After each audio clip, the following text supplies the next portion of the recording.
Sarita miss, ओ Sarita miss, तपाईले मेरो माया कहिले बुझ्ने? मैले तपाईको लागि के गरिन?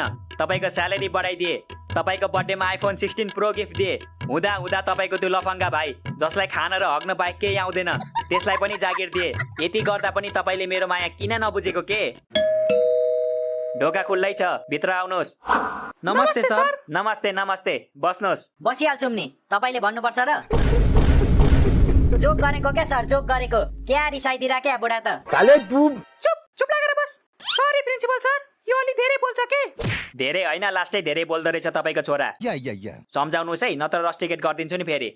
रस्टिकेट? हामी त एडमिसन गर्न पो आएको त प्रिन्सिपल सर। एडमिसनै नगरी रस्टिकेट गरिदिनु हुने? तपाईलाई थाहा छैन बाबा, यो कलेजमा एडमिसन भन्दा धेरै रस्टिकेट हुन्छ। के रो बाउले भन्यो होला? त्यसैले त मैले यो कलेज रोजेको नि। के भनिस्? त यहाँ पढ्ने सोचले आएको कि रस्टिकेट हुने सोचले आएको? आउन त पढ्ने सोचले नै आएको नि, तर यो मान्छेको के भर? सानो सानो कुरामा रस्टिकेट गरिदियो भने? ओ हिरो, कसलाई यो मान्छे भनेको ह? म यो कलेजको प्रिन्सिपल हो, प्रिन्सिपल, तिम्रो साथी होइन। प्रिन्सिपल भयो नि, मान्छे त मान्छे नै हो नि। कि मान्छेको शरीरमा भैँसी हो तपाईँ? ओइ काका, प्रिन्सिपल सरलाई भैँसी देखिस् तैले? रागा भन रागा।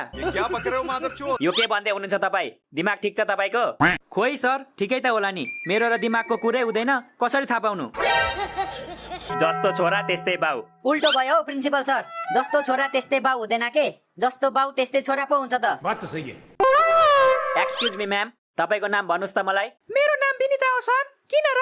विनिताजी, तपाईको बुढा र छोराले अघिदेखि मेरो दिमाग खाइसक्यो। तपाईँ चाहिँ के मूर्ति जस्तो हेरिरहनु भएको नि? केही भन्नु न। मेरो नाम विनिता लिम्बू हो, म ललितपुरमा बस्छु। मेरो एउटा बुढा र एउटा छोरा छ। ओ हेलो विनिताजी, हेलो हेलो। यो के भन्दै हुनुहुन्छ तपाईँ? अनि तपाईले नै केही भन्नुस् भन्नुभयो हैन? त्यसैले आफ्नो परिचय दिएको नि। यहाँ के इन्टरभ्यु हुँदैछ र परिचय दिनु भएको? यो दुईजनालाई चाहिँ केही भन्नुस् भनेको? ए बुझे सर, बुझे। ओइ दुईजना, यहाँ सुन। प्रिन्सिपल सरले मलाई केही भन्नु भएको छ, तर के भन्नु पर्ने त्यो मलाई पनि थाहा छैन। त्यसैले म जे बोल्छु सत्य बोल्छु, सत्य बाहेक केही बोल्दिन, कानुनको कसम। पुरै परिवारै पागल रहेछ यार, के गर्नु यिनीहरूलाई? प्रिन्सिपल सर, हामी पढे लेखेको नभए पनि तपाईँ भन्दा सिनियर हो, त्यसैले हाम्रो इज्जत गर्नुस्। किन यार भन्नुभएको तपाईँले? ल, मैले यार भन्दा तपाईँहरूलाई समस्या भएको, अनि पागल भन्दा चाहिँ के भएन? पागल त हाम्रो निकनेम हो नि प्रिन्सिपल सर। निकनेमले बोलाउँदा के को समस्या? प्रिन्सिपल सर, मेरो छोराको एडमिसन गरिदिनु न, हामीलाई ढिलो भइसक्यो के? रुको जरा, म एडमिसन गर्छु तर एउटा शर्तमा। कस्तो शर्त प्रिन्सिपल सर? शर्त के हो भने हाम्रो कलेजमा हरेक वर्ष प्यारेन्ट्स मिटिङ हुन्छ, अनि सबै प्यारेन्ट्सहरू त्यो दिन आउनै पर्छ। बुझे सर, बुझे। हामी आउँछौँ प्यारेन्ट्स मिटिङमा, तपाईँ ढुक्क हुनुहोस्। ह्याट तेरिका, पहिला मेरो कुरा त सुन्नुहोस्। हजुर भन्नु। हाम्रो कलेजमा हरेक वर्ष प्यारेन्ट्स मिटिङ हुन्छ र सबै प्यारेन्ट्स कम्पलसरी आउनु पर्छ। तर प्लिज तपाईहरू चाहिँ नआउनु होला।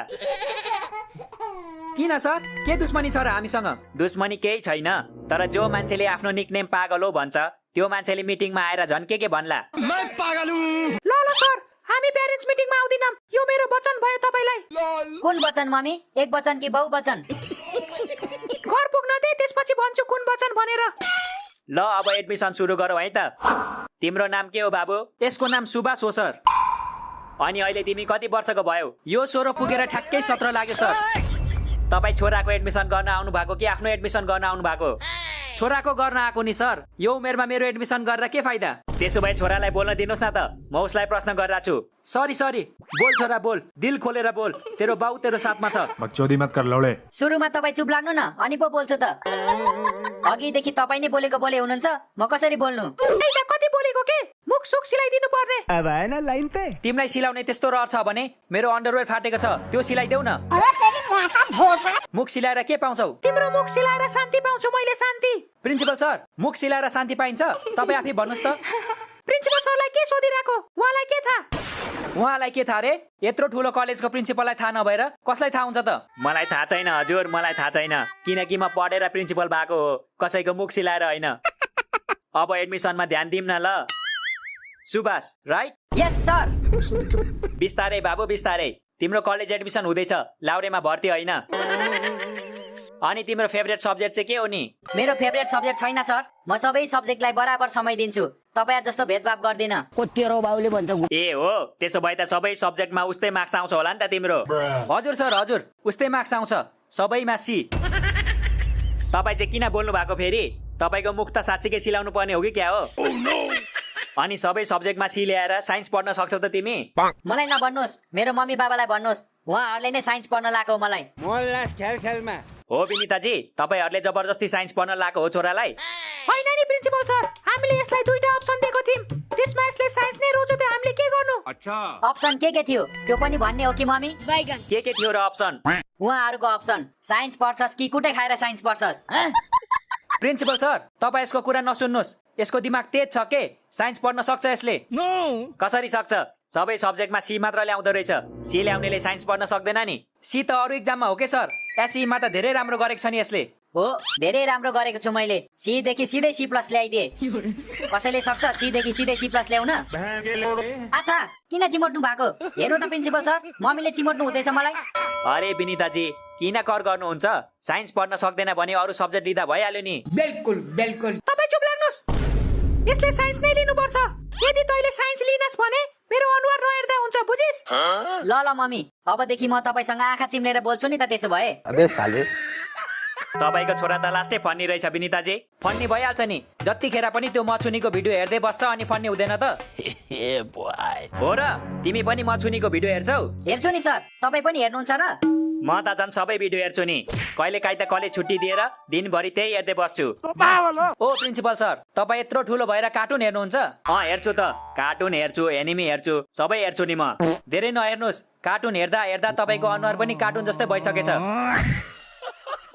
बाबा म साइन्स नपढ्ने के प्लिज, अरु सब्जेक्ट नै छ त हौ। चुप लाग, तँलाई मैले अरू खानेकुरा नि छ त छोरा। पिज्जा नै किन खानुपर्ने भन्दा मान्छस्? नाइ, मलाई पिज्जा नै चाहिन्छ, नत्र म भोकै बस्छु भन्छस् होइन? अब मेरो पालो। अनि के पिज्जा खाए भन्दैमा साइन्स पढ्नु त मैले? तपाईले के बदला लिनु भएको हो? त्यस्तो नभन्न छोरा, तैले साइन्स पढ्दैछस् भनेर मैले गाउँभरि हल्ला फैलाइसके। अब बेइज्जत हुँदैन हाम्रो? तपाईलाई चाहिँ कसले बाटो भएर सुनाउनु लागेको थियो त? साइन्स पढ्नु कति गाह्रो हुन्छ थाहा छ तपाईलाई? आफूले पढ्नु परेको भए पो थाहा हुन्थ्यो। त्यही भएर त तँलाई पढ भनेको नि। हाम्रो परिवारमा साइन्स पढ्ने कोही छैन, त पहिलो व्यक्ति हुन्छ साइन्स पढ्ने। अच्छा, त्यसो भए त हाम्रो परिवारमा गाँजा खाने पनि कोही छैन नि। म बनौँ त पहिलो गाँजा खाने व्यक्ति? गाँजा खाने भए घरमा खाने है, कलेजमा एलाउड छैन। सुरुमा एडमिसन गर्नु न प्रिन्सिपल सर, रुल पछि सुनाउनु के? केमा एडमिसन गरौँ त? साइन्समा गरौँ कि म्यानेजमेन्टमा? Management, I like management. झापड, अहिले खान्छस् झापड। ल गर्नुहोस्, जेमा एडमिसन गर्नु मन छ गर्नुहोस्, म त फेल हुँदै बस्ने हो। फेल हुनेलाई त हामी रस्टिकेट गरिदिन्छौँ नि बाबु। गरिदिनुहोस् न त, आनन्दै हुन्छ। कलेजदेखि रस्टिकेट भइस भने त घरदेखि पनि रस्टिकेट हुन्छस् नि बाबु। देख्नु भयो नि प्रिन्सिपल सर, यसरी कुरा घुमाई घुमाई मलाई फसाउनुहुन्छ। त्यसो भए पढ्दैौ न त साइन्स मम्मी बाबाको लागि। हेर त तिम्रो लागि मम्मी बाबाले कति दुःख गर्नु भएको छ। तपाईलाई चाहिँ कसरी थाहा भयो? तपाई मेरो घर आएर हेर्नु भएको थियो र? तिमी फन्नी छौ कि बाबु, तर डिसिप्लिन भएन है तिम्रो। डिसिप्लिन नहुनेलाई त हामी एडमिसन गर्दैनौ नि। नगर्नु न त, तपाईको मात्र कलेज छ र? हामी अर्कै कलेजमा जान्छौँ नि। जाऊ बाबा। ए गोरु, तँलाई सबै कलेजले रिजेक्ट गरेपछि यहाँ आएको हामी, बिर्सिस? भनेपछि मेरो कलेज तपाईहरुको लागि लास्ट अप्सन हो। फर्स्ट अप्सन हुनलाई के छ र तपाईको कलेजमा? प्रिन्सिपल त मिसको फोटो हेर्दै बस्दो रहेछ। गार्ड दाजु, ओ गार्ड दाजु, के भयो के भयो? रामरी हग्न पनि दिँदैन यार। यिनीहरूलाई बाहिर फ्याल्नुस्। उनीहरू फोहोर हो र बाहिर फ्याल्नु? मेरो मतलब यिनीहरूलाई बाहिर निकाल्नुस् भनेको। म किन निकाल्नु? उनीहरूको खुट्टा छैन र आफै निस्किहाल्छ नि।